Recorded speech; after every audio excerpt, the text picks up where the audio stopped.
नमस्कार दोस्तों, हम फिर आपके सामने हाजिर है एक नई कहानी सबसे बड़ी चीज को लेकर। एक बार की बात है, बीरबल दरबार में मौजूद नहीं थे।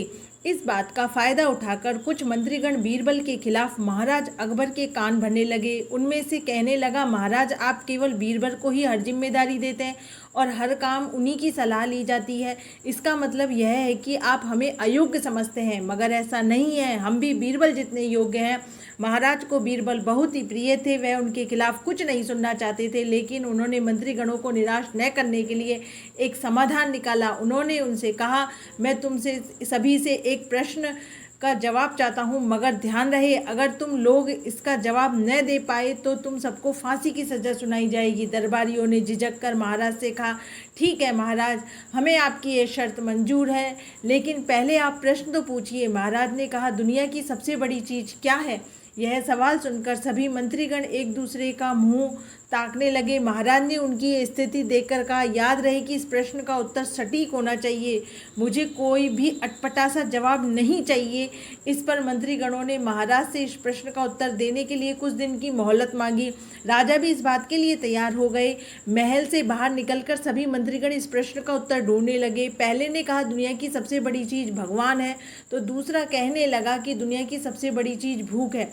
तीसरे ने दोनों के जवाब को नकार दिया और कहा कि भगवान कोई चीज़ नहीं है, भूख को भी बर्दाश्त किया जा सकता है।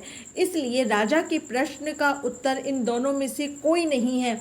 धीरे धीरे समय बीतता गया और मोहलत के लिए दिए गए सभी दिन भी गुजर गए।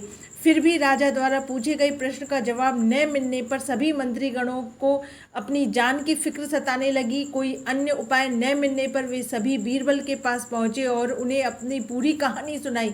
बीरबल पहले से ही इस बात से परिचित थे। उन्होंने उनसे कहा, मैं तुम्हारी जान बचा सकता हूं, लेकिन तुम्हें वही करना होगा जैसा मैं कहूं। सभी बीरबल की बात पर राजी हो गए। अगले ही दिन बीरबल ने एक पालकी का इंतजाम करवाया। उन्होंने दो मंत्रीगणों को पालकी उठाने का काम दिया, तीसरे को अपना हुक्का पकड़वाया और चौथे से अपने जूते उठवाए। वह स्वयं पालकी में बैठ गए। फिर उन सभी को राजा के महल की ओर चलने का इशारा दिया। जब सभी बीरबल को लेकर दरबार में पहुंचे तो महाराज इस मंजर को देखकर हैरान थे। इससे पहले कि वो बीरबल से कुछ पूछते, बीरबल खुद ही महाराज से बोले, महाराज दुनिया की सबसे बड़ी चीज़ गरज होती है। अपनी गरज के कारण ये सब मेरी पालकी को उठाकर यहाँ तक लाए हैं। यह सुनकर महाराज मुस्कुराए बिना न रह सके और सभी मंत्रीगण शर्म के मारे सिर झुकाकर खड़े रहे। इस कहानी से सीख मिलती है कि हमें कभी भी किसी की योग्यता से नहीं चलना चाहिए, बल्कि उससे सीख कर खुद को भी और बेहतर बनाने की कोशिश करनी चाहिए। जय हिंद दोस्तों, हम फिर